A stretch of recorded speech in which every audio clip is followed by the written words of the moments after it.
வணக்கம் நேயர்களே! இது ஷர்மிளா டாக்கீஸ். நான் உங்கள் டாக்டர் ஷர்மிளா. மாநில அரசியல்ல ஏகப்பட்ட மாற்றங்கள்.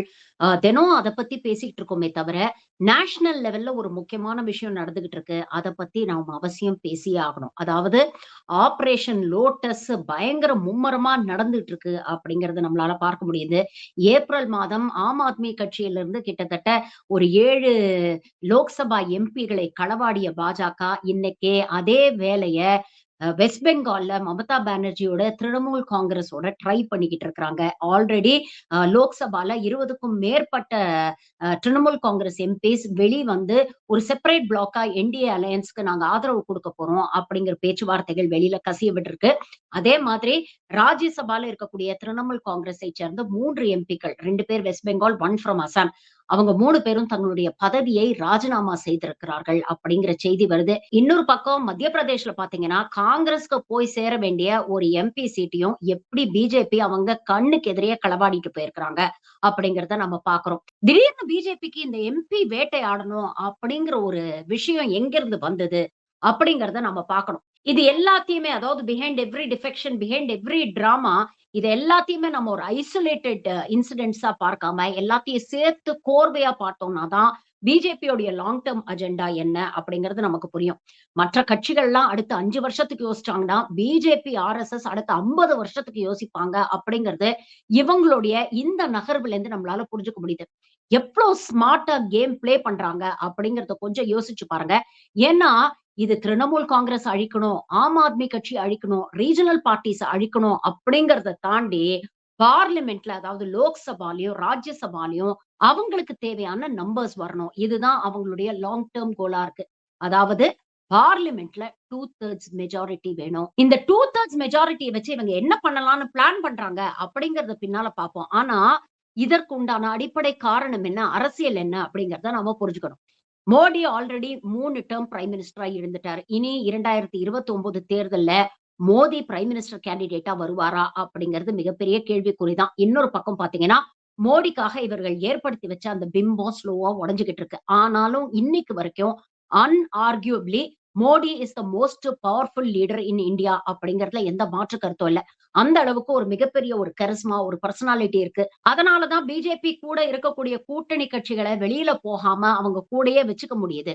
ஆனா, மோடிக்கு அப்புறம் வரக்கூடிய தலைவர் மோடி அளவுக்கு ஸ்ட்ராங்கா இருப்பாரா? அப்படிங்கிறதும் மிகப்பெரிய கேள்விக்குறி.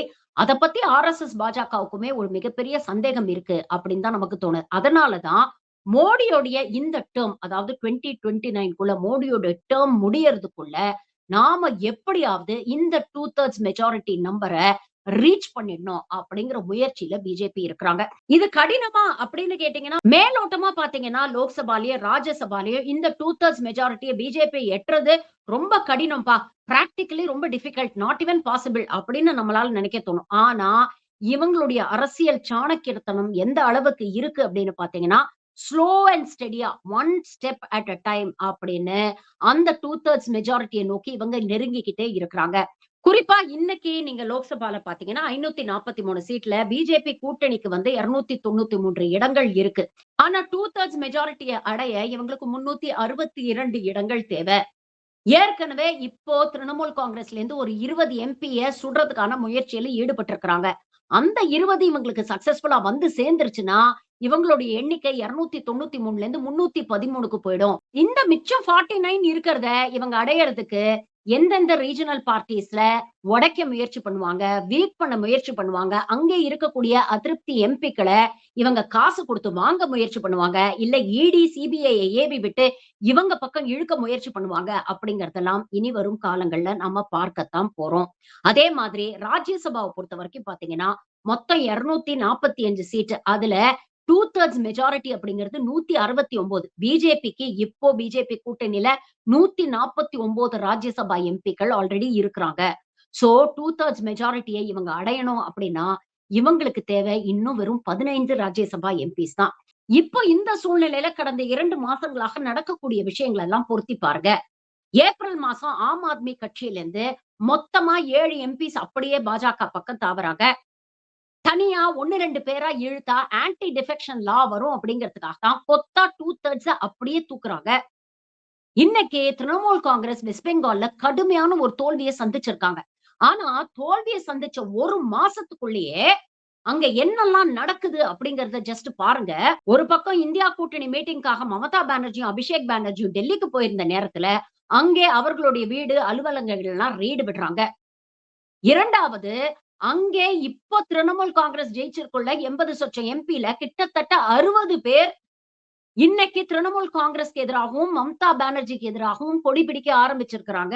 கரெக்ட்டா 2/3 யோசிச்சு பாருங்க. ஆன்டி டிஃபெக்ஷன் லா அப்ளை ஆகாம இருக்கணும்ங்கிறதுக்காக எவ்வளவு ஸ்ட்ராட்டஜிக்கா வேலை செய்றாங்கன்னு. அதே மாதிரி சமீபத்துல வந்த செய்தி என்னன்னா, திரிணாமுல் காங்கிரஸ்க்கு லோக்சபால இருக்கக்கூடிய எம்பிக்கள் 28 எம்பிக்கள் இருக்காங்க. அதுல கிட்டத்தட்ட 20 பேர் தனியாக வந்து ஒரு செப்பரேட் பிளாக்கா நாங்க பிரிஞ்சு வந்து, நாங்க என்டிஏ அலையன்ஸ்க்கு ஆதரவு குடுக்க போறோம் அப்படின்னு தெரிவிக்க போறாங்கன்ற செய்திகள் வருது. இப்படி 20 பேர் என் மாசம் வந்தாங்கன்னா, ஆம் ஆத்மி கட்சியிலேருந்து எப்படி 7 பேர் வந்தாங்களோ, அந்த மாதிரி இந்த 20 பேர் வந்தாங்கன்னா, அவங்க மேல இந்த ஆன்டி டிஃபெக்ஷன் லாவ நம்மளால பயன்படுத்த முடியாது. அது மட்டும் இல்ல, இந்த 20 பேர் ஒண்ணு சேர்ந்து வெளியில வந்தாங்கன்னா, திரிணாமுல் காங்கிரஸ் உடைய பெயர், அவங்களுடைய சிம்பல், அவங்களுடைய கிட்டத்தட்ட 1000 கோடி பார்ட்டி ஃபண்ட் எல்லாமே எங்களுக்கு தான் சொந்தம். நாங்க தான் ஒரிஜினல் திரிணாமுல் காங்கிரஸ் அப்படின்னு அவங்க கிளைம் பண்ண முடியும். மமதாவும் ஒண்ணுமே இல்லாம பண்ண முடியும். ஒரு பக்கம் திரிணாமுல் காங்கிரஸ்ல லோக்சபால இவ்வளவு கூத்து நடக்குதுன்னா, ராஜ்யசபால ஆல்ரெடி வெஸ்ட் பெங்கால்ல இருந்து 2 எம்பி ராஜினாமா பண்ணிட்டாங்க. அசாம்ல இருந்து வந்த ஒரு திரிணாமுல் காங்கிரஸ் எம்பியும் ராஜினாமா பண்ண போறாங்க. அப்படிங்கிற கூத்து போயிட்டு இருக்கு. அப்ப ஸ்லோ அண்ட் ஸ்டெடியா ஒவ்வொரு ரீஜனல் பார்ட்டியா டார்கெட் பண்ணி, மாநில அளவுல அவங்கள சுத்தமா ஒழிச்சு கட்டிட்டு, ஒண்ணுமே இல்லாம பண்ணிட்டு, பார்லிமென்ட்ல அவங்களுடைய எம்பி சீட்ஸ இவங்க ஆட்டைய போட முயற்சி பண்றாங்க. இத ரொம்ப தெளிவாக ஆப்பரேஷன் லோட்டஸ் மூலமா இவங்க செஞ்சுகிட்டு இருக்காங்க. இது இன்னைக்கு நேத்து நடக்குதா அப்படின்னு கேட்டீங்கன்னா, இல்ல. இது முதல்ல ஆரம்பிச்சது பாத்தீங்கன்னா 2008ல.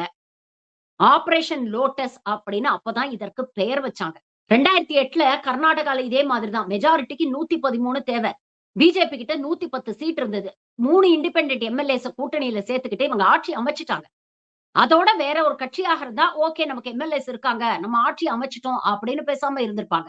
ஆனா பிஜேபி அப்படி செய்யல. கிட்டத்தட்ட 7 ஆப்போசிஷன் எம்எல்ஏஸ விலை குடுத்து வாங்கி, அவங்கள ரிசைன் பண்ண வச்சு, அவங்கள மறுபடியும் தேர்தல்ல போட்டியிட வச்சு, இடைத்தேர்தல் நடத்தி, அதுல 7ல 5 பேர் ஜெயிச்சு வந்து, இவங்களுக்கு அப்சல்யூட் மெஜாரிட்டி கிடைச்சது.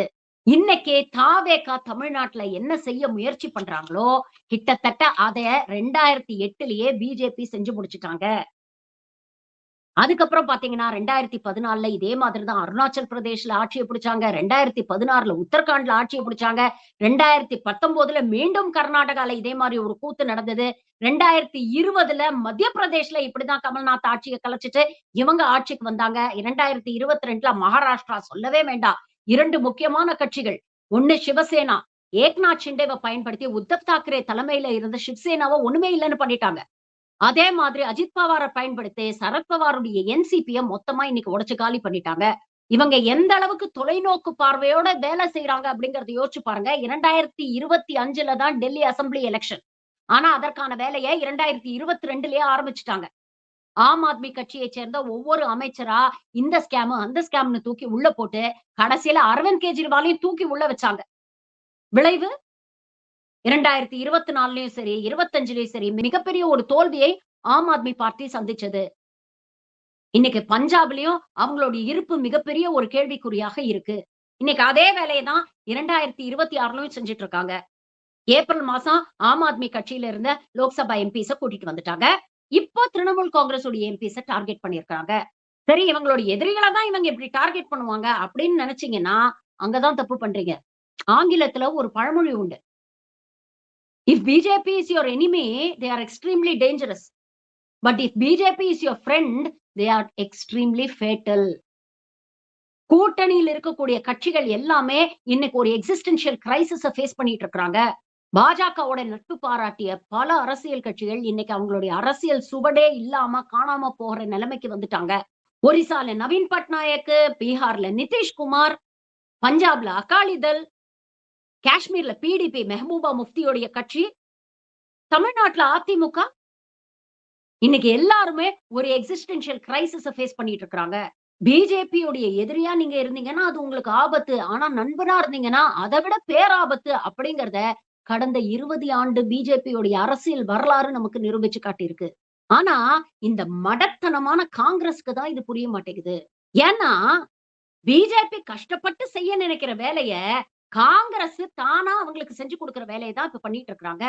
ரீஜனல் லெவல்ல இவங்களுக்கு ஆதரவா இருக்கக்கூடிய பல கூட்டணி கட்சிகளுடைய எதிர்காலத்தையே சூன்யமாக்கின புண்ணியம் இன்னைக்கு காங்கிரஸ போய் தான் சேரும். அதற்கு லேட்டஸ்ட் உதாரணம் பீகார்ல தேஜஸ்வி யாதவ், இதோ தமிழ்நாட்டுல மு.க. ஸ்டாலின். காங்கிரஸ் முக்த் பாரத்ன்னு மோடி ஏன் பேசுறாரு? ஏன்னா, காங்கிரஸ் உடைய உண்மையான ஸ்ட்ரெங்த்தே அவங்களுக்கு நேஷனல் லெவல்ல பிரசன்ஸ் இருந்தாலும், கூட்டணி கட்சிகள், ரீஜனல் பார்ட்டிஸோட ஸ்ட்ரெங்த் தான் மறைமுகமா காங்கிரஸ் உடைய ஸ்ட்ரெங்த் இந்தியா கூட்டணியோட ஸ்ட்ரெங்த்தா இருந்தது. இன்னைக்கு அப்படிப்பட்ட ஸ்ட்ராங் இந்தியா கூட்டணி கட்சிகளை எல்லாத்துலயும் ஒண்ணொண்ணா சிஸ்டமேட்டிக்கா இன்னைக்கு இரேஸ் பண்ணிட்டு வந்துட்டு இருக்காங்க. அதற்கு நேரடியாகவும், மறைமுகமாவும் காங்கிரஸ் பிஜேபிக்கு உதவி செஞ்சுகிட்டு இருக்கு. இந்தியா கூட்டணிக்கு மிகப்பெரிய பலமாக இருக்கும் அப்படின்னு எதிர்பார்த்த மம்தா பானர்ஜி இன்னைக்கு இல்ல. பினராயி விஜயன் இன்னைக்கு இல்ல. திமுக இன்னைக்கு வெளியில வந்துட்டாங்க. நாங்க பிஜேபி எதிர்ப்புல தீவிரமாக இருப்போம். எங்க நிலைப்பாட்டுல எந்த மாற்றமும் இல்ல. நாங்க ஒரு 3வது அணிய அமைக்க முயற்சி பண்ணுவோம் அப்படின்னு பேசிக்கிட்டு இருக்காங்க. இந்த பார்லிமென்டரி நம்பர்ஸ் அவங்களுக்கு ஏன் முக்கியமா இருக்கு அப்படிங்கறத கொஞ்சம் யோசிச்சு பாருங்களேன்.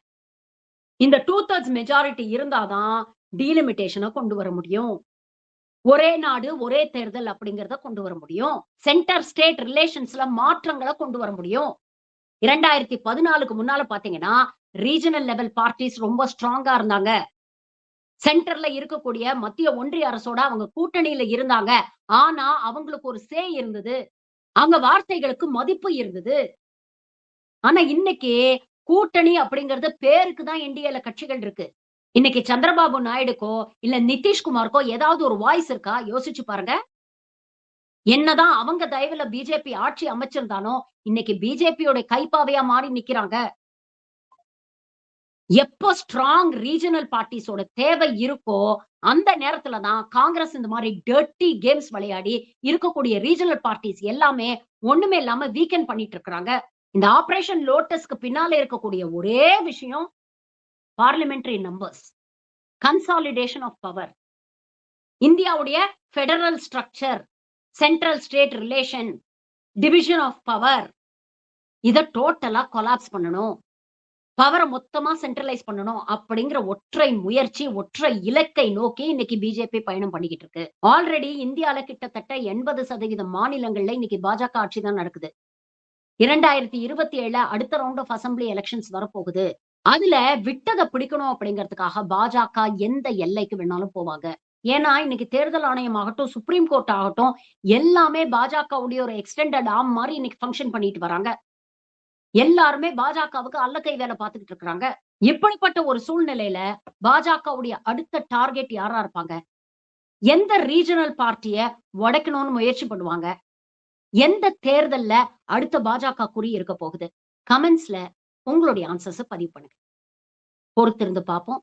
இந்த கேம் எங்க போய் முடிய போகுதுன்னு. ஆனா, நான் ஆரம்பத்துல சொன்ன மாதிரி தான். மற்ற கட்சிகள்லாம் அடுத்த 5 வருஷத்துக்கு யோசிக்கிறாங்கன்னா, பாஜக அடுத்த 50 வருஷத்துக்கு யோசிக்கிறாங்க. அதனால தான் இன்னமும் இந்திய அளவுல வீழ்த்த முடியாத ஒரு சக்தியாக பாஜக இருக்கிறது. இதத்தான் முன்னாள் மாண்புமிகு முதலமைச்சர் திரு மு.க. ஸ்டாலின் அவர்கள் தொடர்ந்து சொல்லிட்டு இருந்தாரு. இது தமிழ்நாடு வெர்சஸ் என்டிஏ. இது இந்தியா வெர்சஸ் என்டிஏ. ஆனா அதோடைய முக்கியத்துவத்த உணராம, இது அசெம்பிளி தேர்தல் தானே. இதுல எதுக்கு நாம பாஜகவ பத்தி கவலைப்படணும் அப்படின்னு நேத்து வந்து ஒரு அரசியல்வாதி சொன்னத நம்பி ஏமாந்து போய் நெறைய பேர் ஓட்டு போட்டுருக்கீங்க. இது எங்க போய் முடியுது அப்படிங்கிறத பொறுத்திருந்து பார்ப்போம். நன்றி. வணக்கம்.